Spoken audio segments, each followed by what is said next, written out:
Good morning and welcome to a Bible study in Exodus. We're actually in chapter 12, and we have discovered that the first 11 chapters are different from 12 on. The first 11 chapters are about Moses, and he is the deliverer, and how he is called, how he is born and raised up and saved by God to be the deliverer of the Hebrew people. And once we get into chapter 12, we have the birth of a nation. And all of a sudden,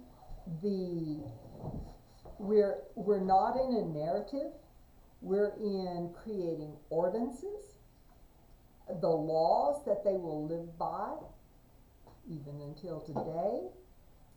So we have a very huge change, and it is multidimensional. It's not just long and wide. It is deep, and then it's got all this time involved that is nothing to God, but he's trying to explain it to Moses, who's trying to explain it to us, and it's like, and how would you start? How would you start to write the laws for a nation that has already about 2 million people? I mean, we know that when they took their first census, right after the Exodus, that they had 603,550 men.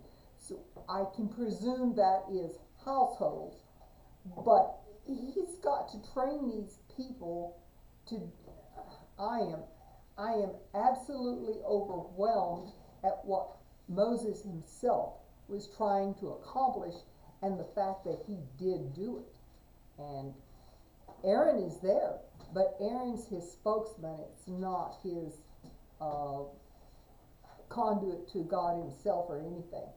When we start off the chapter, and I think we had already gone and read 4 verses. Well, I'm going to start those over again, because just to give us a little timeline.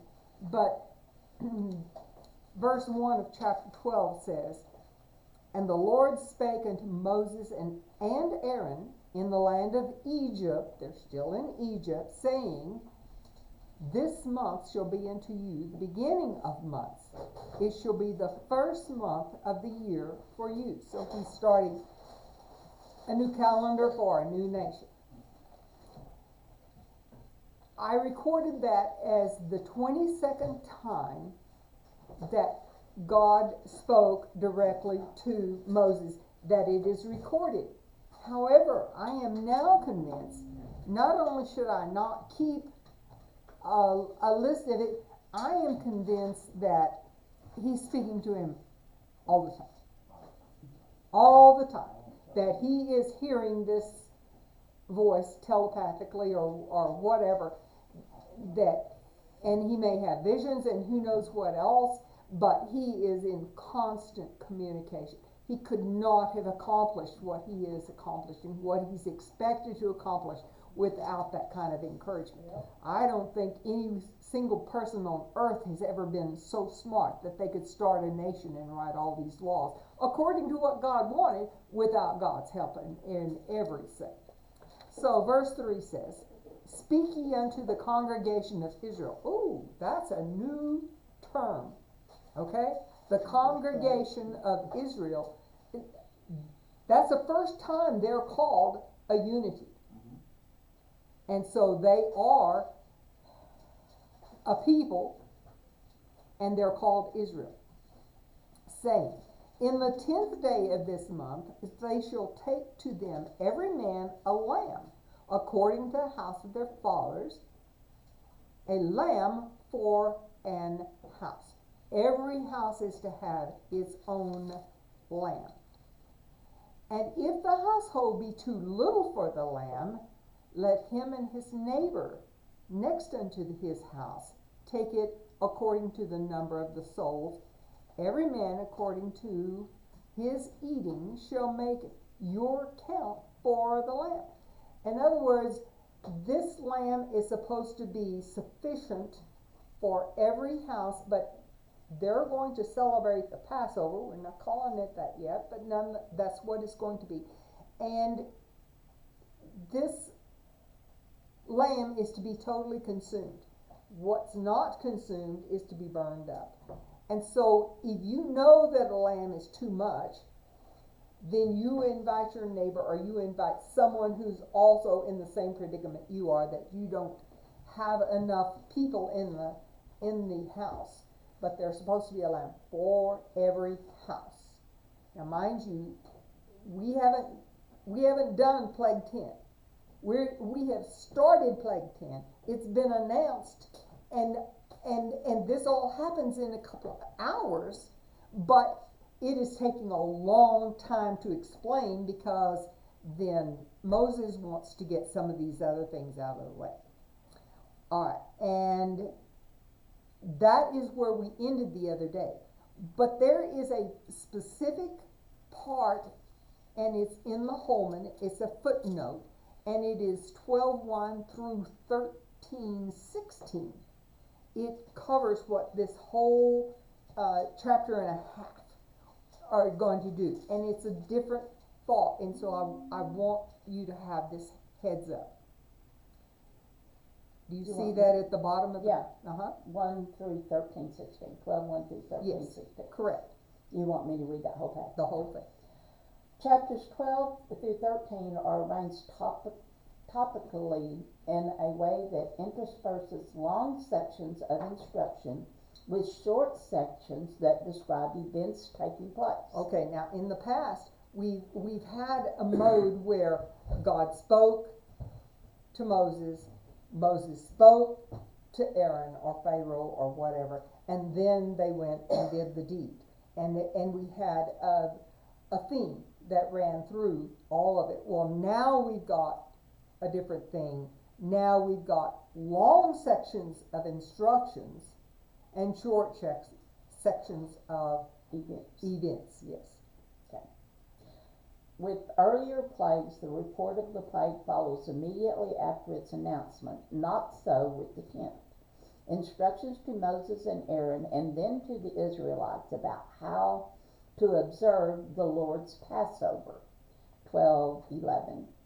Postpone the report of the plague's enactment, which is in 12:29 and 30. See, so we've got a long stretch of instruction here before there's actually, we get in the present again and have the plague itself, okay? Some of the instructions that stand before the report of the plague and of the Israelite departure are ones that the Israelites would have needed at the time in order to prepare. Some instructions would be of use only in later years, but they are prominent among the instructions before the event. The report of the Exodus chapter 12, verses 34 through 42, is followed by further instructions for future celebrations, which is in chapter 12, 43 through 49, and a short summary of the first Passover observance and the Exodus, which is in chapter 12, 50 through 51. Now, are we totally confused? Completely confused. Well, trust me, when we are in chapter 12, we are in the 10th plague, but we're not in an active form of it. This is the training, the teaching that had to have taken place before the actual event happens. Because they don't know what a Passover is. They've never had one before. They don't know how to skin their animal. They have to be taught how to do this. And so all of these instructions are given to them before. Well, it could have been during plague 6. I don't know. That's not brought out. It is just brought out here in the 10th plague, but it doesn't happen at this point in the 10th. He's just giving all the instruction, and then it will happen when he gets all the instructions done. It's confusing, but that's how he had to organize it. That's how God told him to organize it. Okay? Continue. Okay.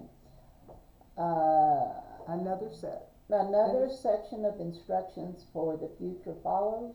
Yes. It involves dedication of the firstborn and observing the Feast of the Unleavened Bread, which is in chapter 13, 1 through 16.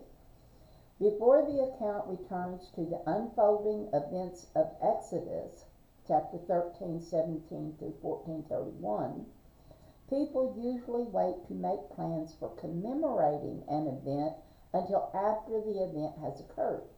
But here, the Israelites were still in Egypt. Chapter 12, verse 1. The attention given to future celebrations in these preparatory chapters highlights the event's certainty and importance, as well as the authority of the Lord, who would give the Israelites cause for celebration. Okay. So that word was certainty. It gives Certainty? yes.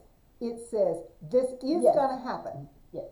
This is going to happen, and you're going to do this forever, in perpetuity. You're going to do it forever. And so here's where you're going to learn. Well, he's going to teach some of them that they're not going to do until they get into Canaan, and that turns out to be 40 years later.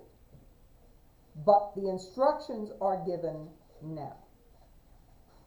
And they will go over all these ordinances again. So, all right. Will you read verses 5 and 6 for me of chapter 12? Your lamb shall be without blemish, a male of the first year. You shall take it out from the sheep or from the goats, and ye shall, how far? 2 verses. Okay, to 6. Yes. And ye shall keep it up until the 14th day of the same month, and the whole assembly of the congregation of Israel shall kill it in the evening. Okay. Now, there's this stuff is rich.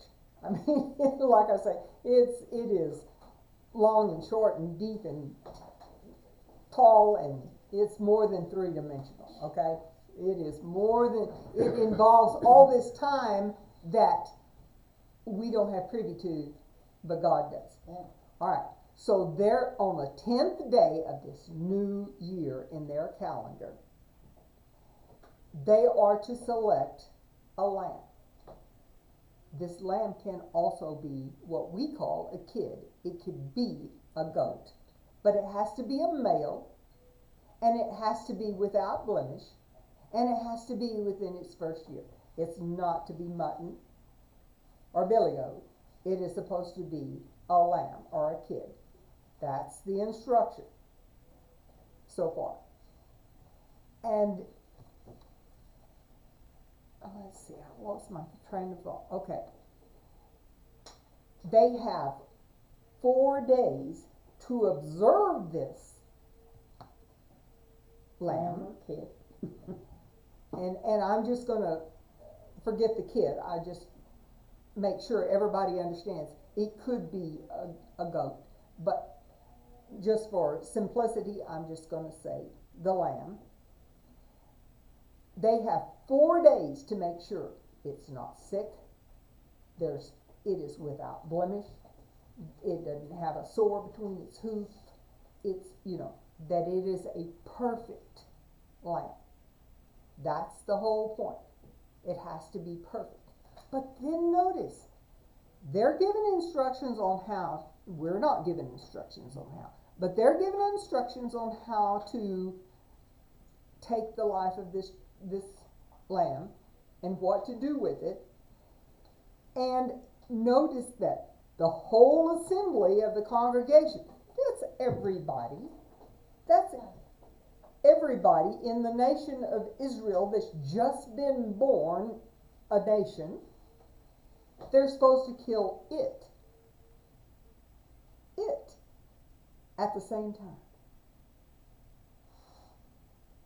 Wow. Yes.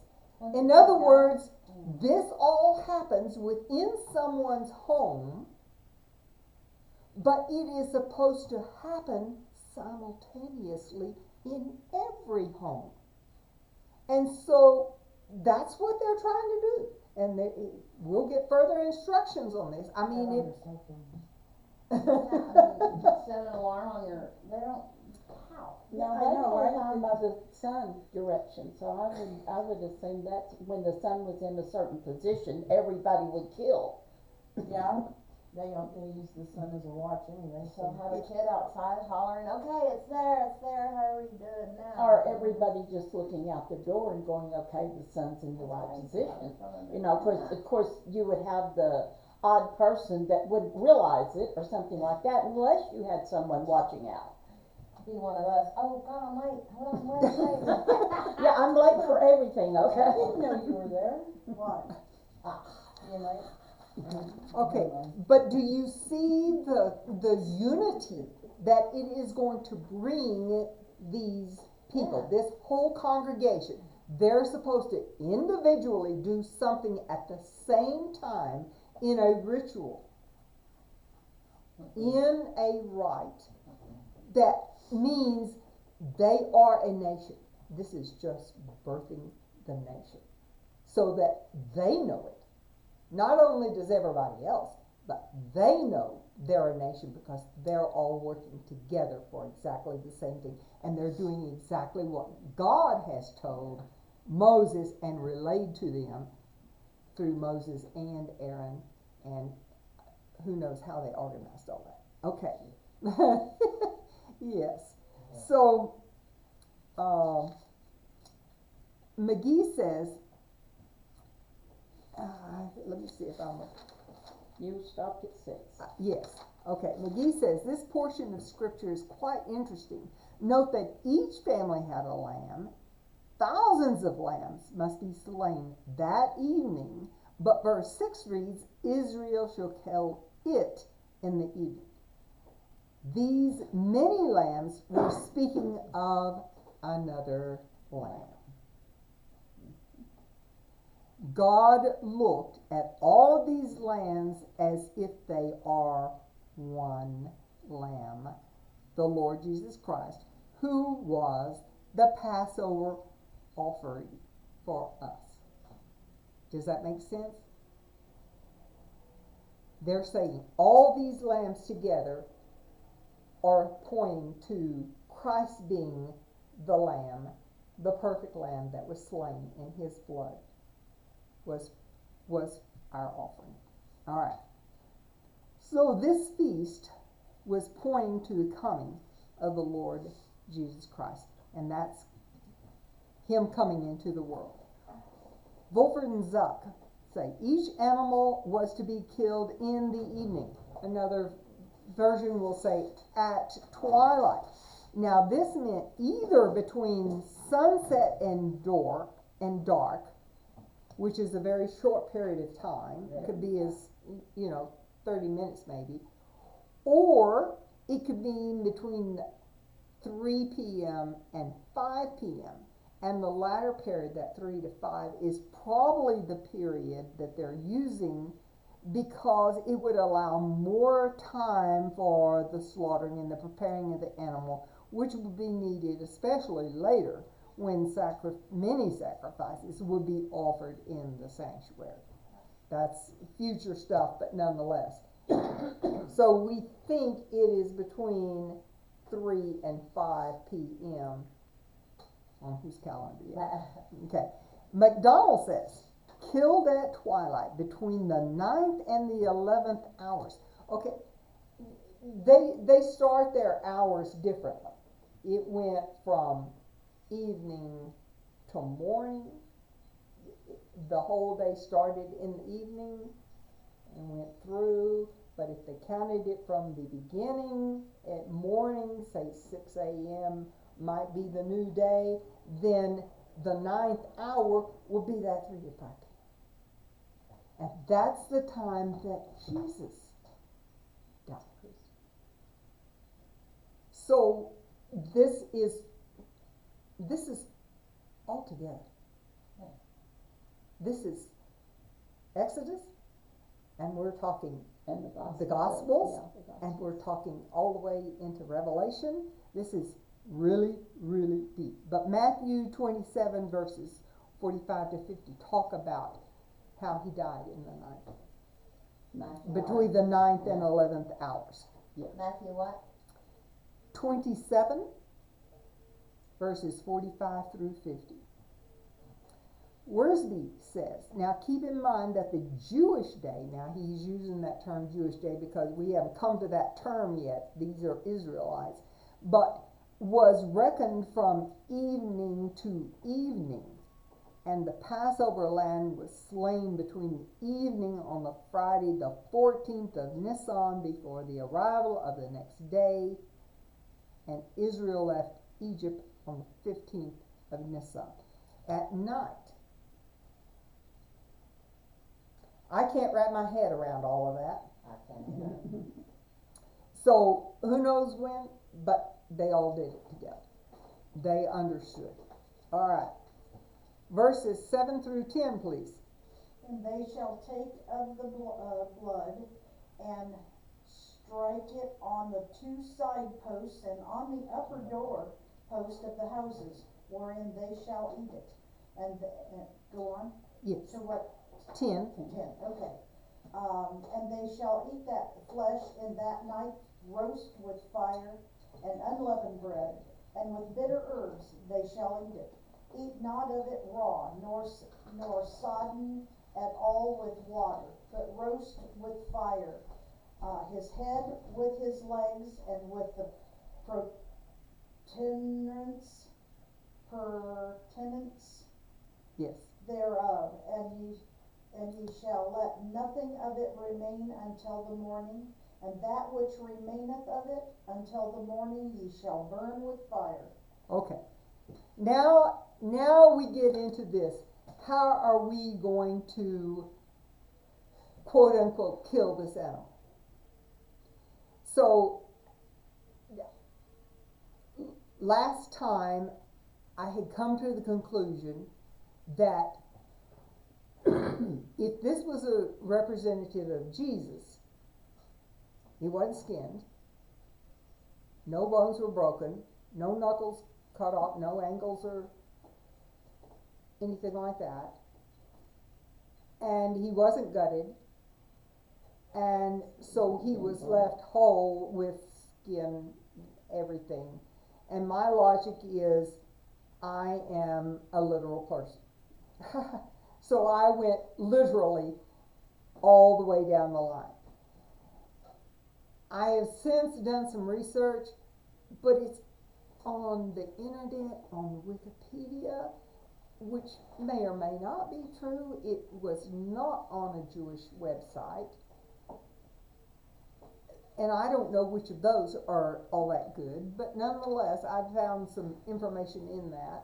And the best I can tell is they were to have, do you know what a gable is? Yeah, rough the feet. Yes, okay, well, when you're skinning animals, and it may have started here, we still use a gable today to hang our animals when we eviscerate them and skin them and all that sort of stuff. Okay, ours are already dead. They've been shot in the pasture or something. But nonetheless, when my dad was going to do cabrito or lamb or any of those things, he hung it up on this gable that has hooks on the end, which go through the little tendons and stuff. It tears no bones, but it does tear the skin. And then you slit the throat and you caught all the blood. Now the blood is supposed to be caught because the blood is being used. Not only did they always drained the blood off of any of their meat that they ate. But that was kind of tradition, and I don't know when it started. I have no idea when this started because we only find it in Mosaic law. It hadn't been written yet. But the best I can tell is that they had this gable, this triangle piece. They hung the lamb. They did skin the lamb because it would take too long to cook with the skin on there. Notice that with and I should have learned how to pronounce it. Pertenence. Pertenence. Okay. When I look that word up, it means that the stomach and the intestines are taken out, but the heart, the lungs, the liver, and pancreas, and all the organs are left in there. Only the stomach and the intestines are removed. What is basically below the diaphragm. Wouldn't that be considered the unclean parts? Let's put it this way.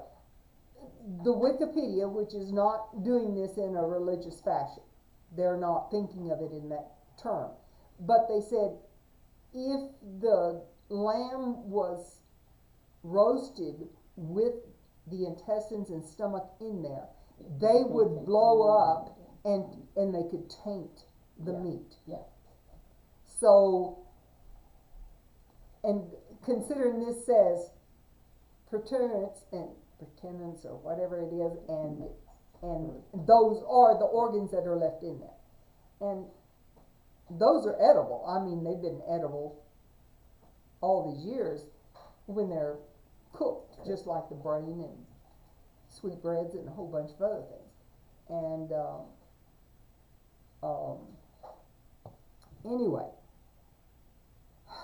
so the best I can tell, there was a fire in a trough, and the animal was raised up. It shows the head, it shows the feet, shows the hoofs on there. It shows the ears on there. The ears were not cut off, but the skin is removed. And the thing is roasted, as opposed to laying down on the coals. It is kind of like elevated, and is probably turned over. Now, it was not supposed to be sodden. It was not supposed to be cooked in water, boiled. One of them said, Or it couldn't be raw either. couldn't eat it raw. They, and it's like, maybe the inside of it was still raw. You're not supposed to eat that. If you didn't have time to cook it properly, well, then you just don't eat that part, and it gets, You burn it. you burn it up. I mean, the bones were supposed to be burned. Everything about that lamb was supposed to be consumed, and it was by fire. By the way, the fire means judgment. That's the significance, the symbolism of the fire is judgment.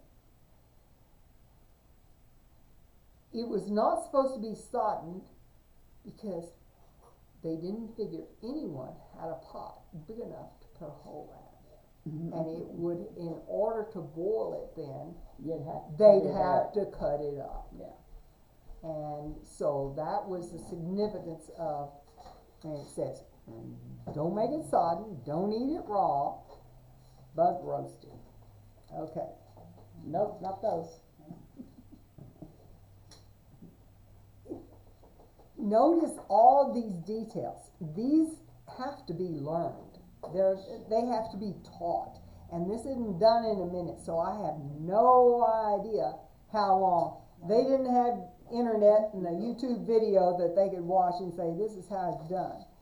And these are instructions that are to Moses and Aaron, and later in the chapter, Moses and Aaron reveal these instructions to the Israelites in even greater detail. God's modus operandi was that he would tell you something, and then he would tell you again and expound on it a little bit. And he might tell you 15 times like he did Abraham. And every time there was some new little wrinkle. Little nuance. Yes. Yeah. It was, how many children or how many nations, and it just kept increasing on his promises and whatnot. Kind of reminds me of people who can't get it all whole. Let's take it in little bitty bites. And I think that is how all of this came to Moses. But it said, and God spoke to Moses and Aaron. So Aaron was privy to some of these instructions.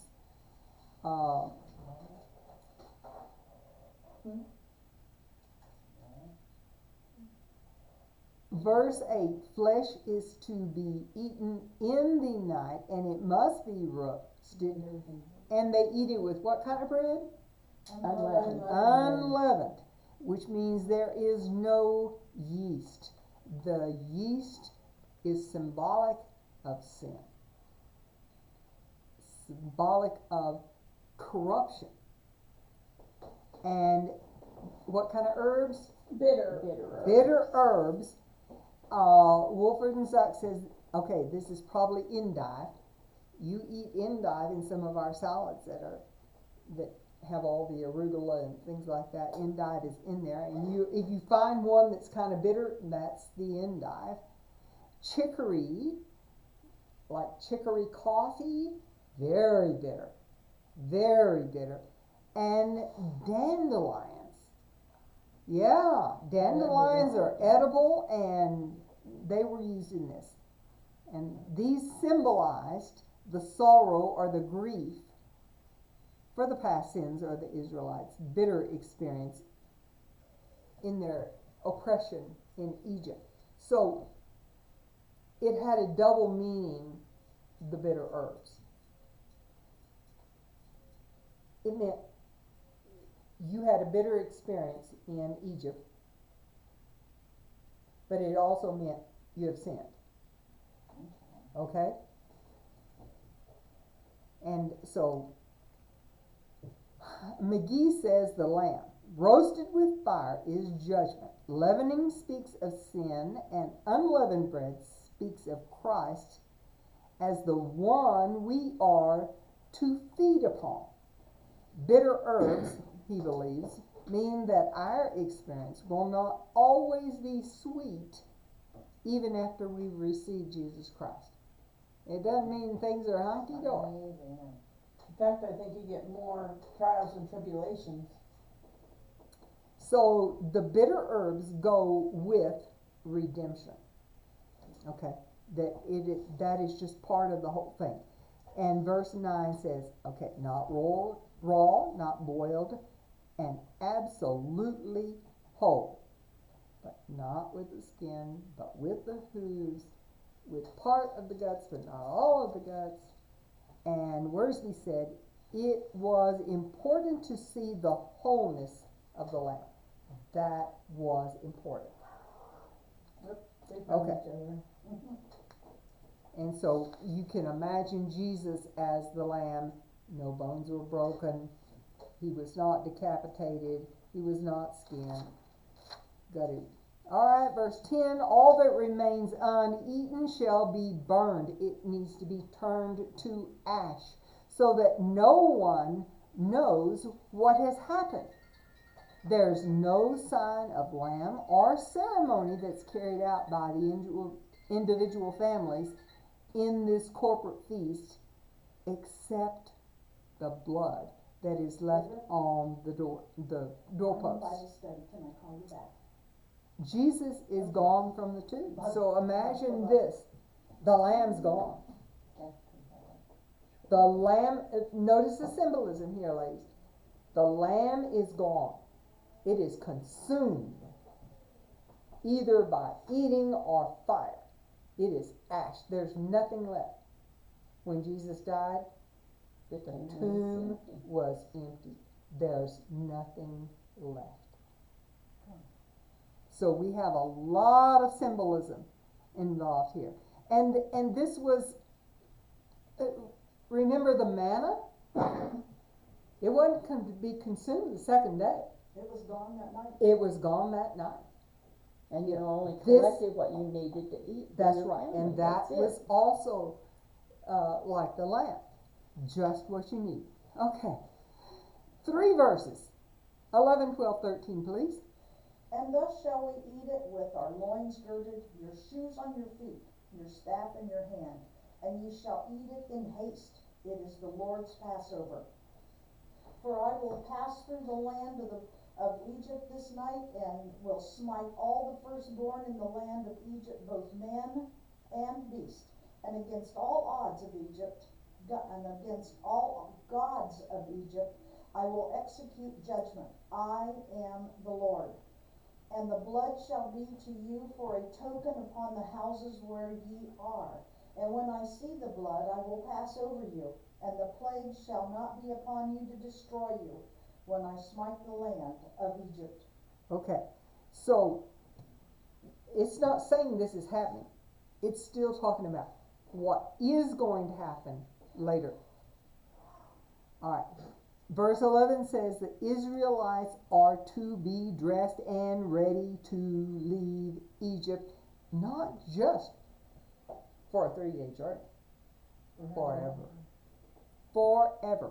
And in a hurry. In a hurry, by night. But as long as it takes, stay in your house. Stay in your house marked with the blood. And the footnote, I didn't mark exactly. 11 and 12? Or 13? I think I just took an excerpt of it, seeing while God, stay in your house while God is executing judgment on the nation of Egypt, as he promised he was due, and as it was his right to do. You say, oh, how could he do this? How could he be so mean? But it is his right. He created the world. He created those people. McGee said they were not to run out of their houses during the night.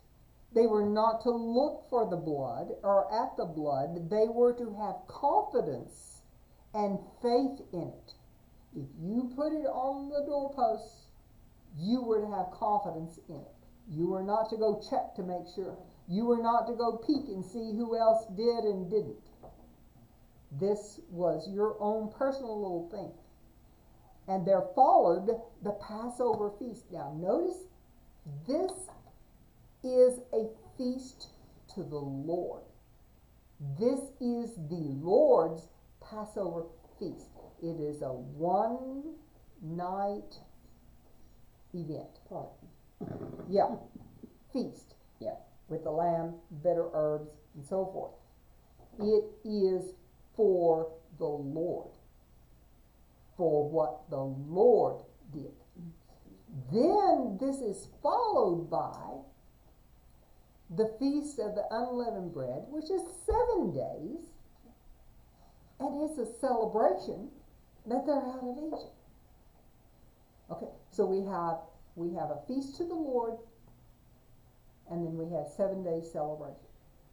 What we have is the Passover, and that's when the angel of death went over, and all those with the door frames coated in blood, they left, because those were the Israelites. Yes. And even those that weren't Israelites, if they followed that, they were saved. Yes. Okay, then we have the feast, and that's the celebration. After the Passover. After the Passover. Yeah, the Passover feast was To the Lord. yes. Yes. But he was also, this was to the Lord, but I think it was twofold in the fact that it was all about Christ, but it was all about they were going to leave quickly. They had to be prepared to leave. Yeah.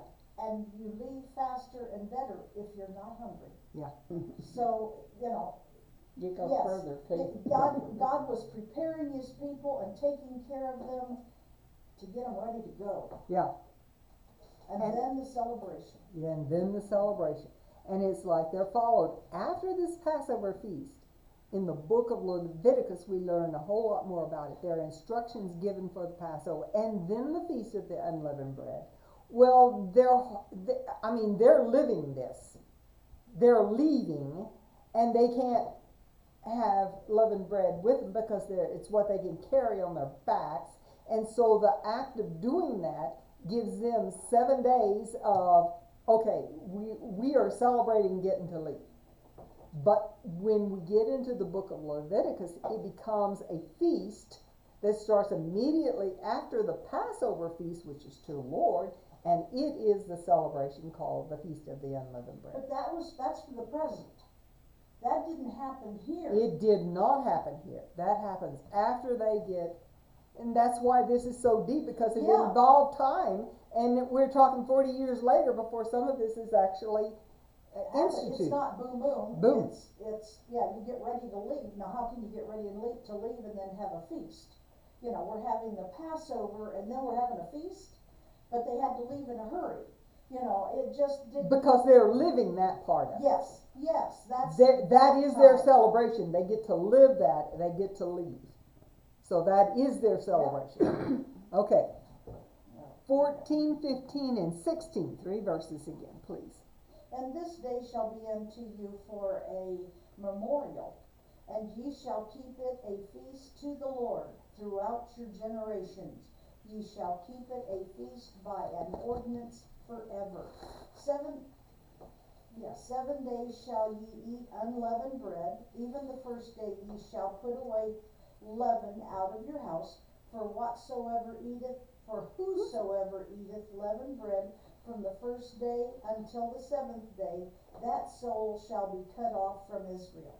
And in the first day there shall be an holy convocation, and in the 7th day there shall be an holy convocation to you.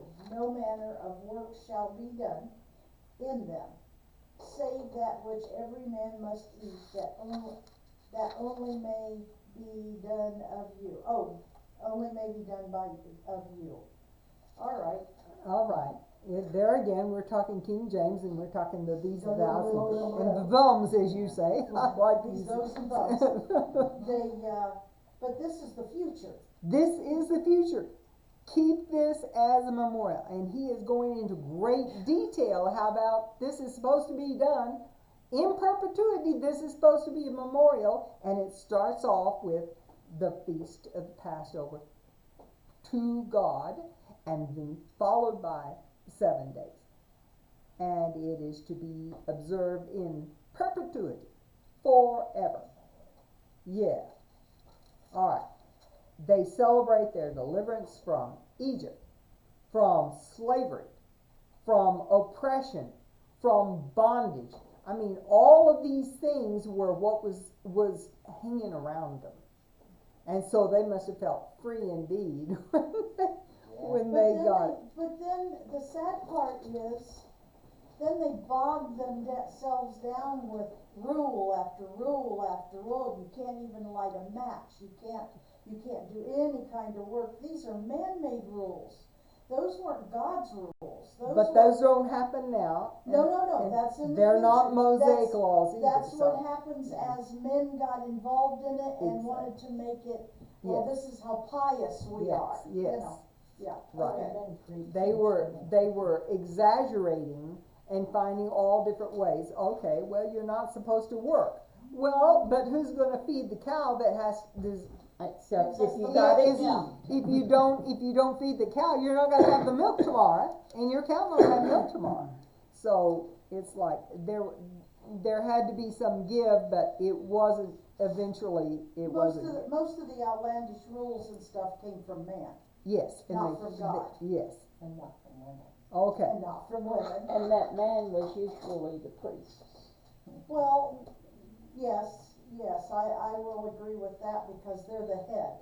That's right. You know, They make the rules, yeah.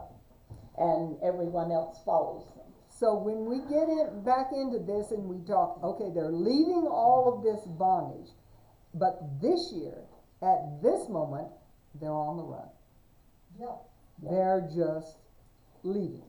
And they're getting out of Egypt as fast as they can. There's no time for baking bread with yeast, hence the unleavened bread. And that is a must.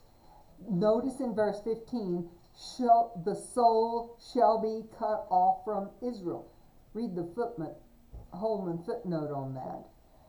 Eating unleavened bread would remind the Israelites of their rapid departure from Egypt that did not allow time for leavening agent for the bread to rise. Those who ate leavened bread showed disdain for what the Lord had done in founding Israel as a nation. and were subject to either banishment, Numbers 19, chapter 19, verse 13, or the death penalty, Numbers chapter 15, verses 22 through 31, and carried out by human or divine agency, Exodus 31:14 and Leviticus 21 through 24. But just to be excommunicated and put outside the camp could cause you to die. Yeah. Because you had not the protection of everyone. So you are the first thing, if they're marauders, human or animal that's coming to get something. So the very act that you were just put outside the camp Was often a death sentence. could have been.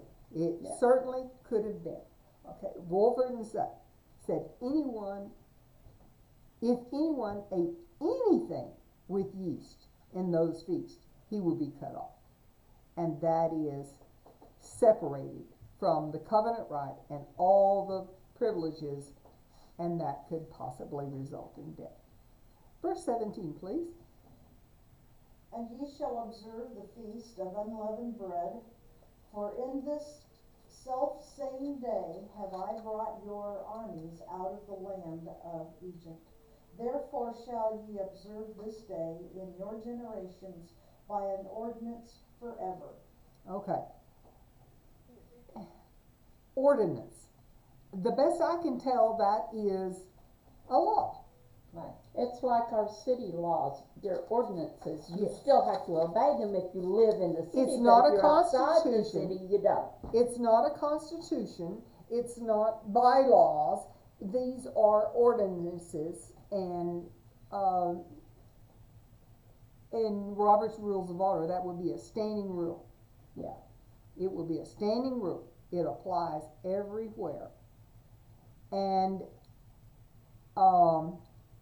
Wolford and Zuck says, the Passover and the unleavened bread feast were so closely connected that the two were often considered one feast.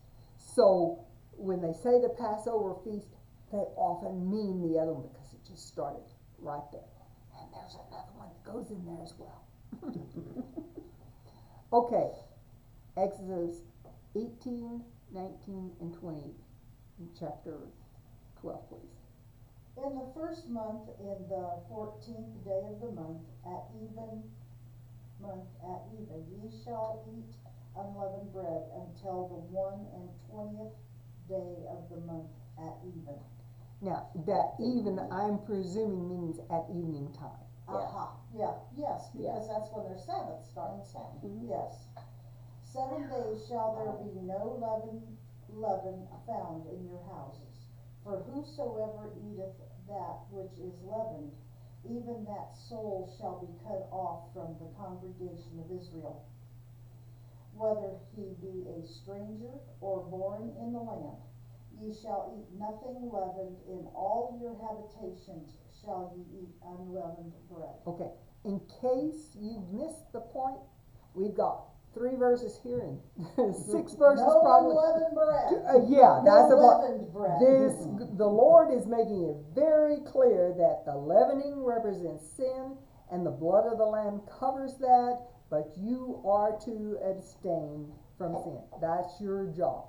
You are to abstain from sin, and that was mean don't eat the leavening.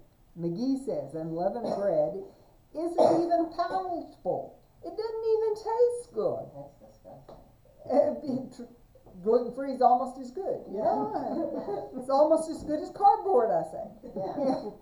Okay, and so there are a great many people who do not like to study the Bible, the pure, the unleavened Word of God, because many people come to love the church for its social part, and for the music, and the beauty of the building or place, but not for the Word of God.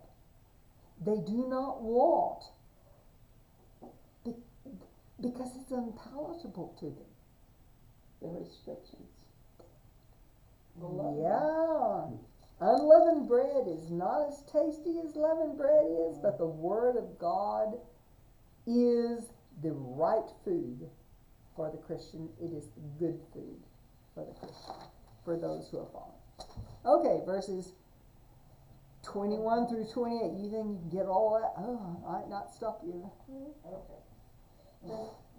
Then Moses called for all the elders of Israel and said unto them, Draw out and take you a lamb according to your families, and kill the Passover.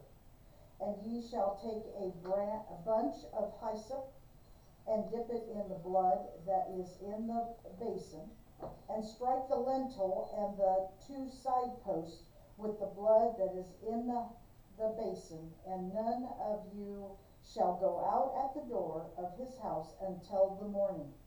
For the Lord shall pass through to smite the Egyptians, and when he seeth the blood upon the lintel and on the 2 side posts, the Lord will pass over the door, and will not suffer the destroyer to come in unto your house and to smite you. And ye shall observe this thing for an ordinance to thee and to thy sons forever. And it shall come to pass, when ye be come to the land which the Lord will give you, according as he hath promised, that ye shall keep this service. And it shall come to pass, when your children shall say unto you, What mean ye by this service? That ye shall say, It is the sacrifice of the Lord's Passover, who passed over the houses of the children of Israel in Egypt, when he smote the Egyptians, and delivered our houses. And the people bowed their head and worshipped. And the children of Israel went away, and did as the Lord had commanded Moses and Aaron, so did they. Okay, so now we have, God's already given Moses and Aaron the instructions. They are at this point relaying this information to the 603,550 men through the elders, through tribal chiefs, all that sort of stuff. This is their equivalent of YouTube, word of mouth, demonstration, whatever it takes. Yes. Yeah, but nonetheless, we're just now getting to the 10th plague. Okay. Yeah. We're this still all the directions. This all the ways you're going to do this, and this is how you're going to do it, and this is why you're going to do it. Because if you don't do it, then the destroyer of the Lord will pass over and take the firstborn. But all of these feasts are not going to happen until you're in the land of Canaan. Well, he's telling them, we're going to do this, and it will be a feast in the future. Yes. That's what he's telling them here. Yes. You will tell your future generations. Yes. And when they ask, when your sons and daughters ask, you will tell them this is because because they hadn't lived it. These children will not have lived it.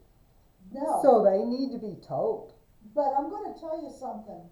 This right here, this passage right here, is telling them so that they don't forget. Tell your children. Exactly. We're having the same problem today. Oh my, yes. And that's because they're We cutting don't stuff tell out of our our children. history books and if we don't teach our children about what happened, it's going to happen again. Exactly. You know, the Holocaust, the whole shebang. If you don't teach the children this is what happened, no matter if there's naysayers, oh, that didn't happen. Us Germans never would have done that. Well, yeah, you did. yeah, you did. But if they haven't been taught it, they won't know that. That's what he's telling them there, and he's telling us the same thing through the Bible. He is. Yeah. So we have finally got all the preparation, and we are finally going to have the active part of the plague. Okay? We are finally at plague number 10. Okay, verses 29 and 30, please.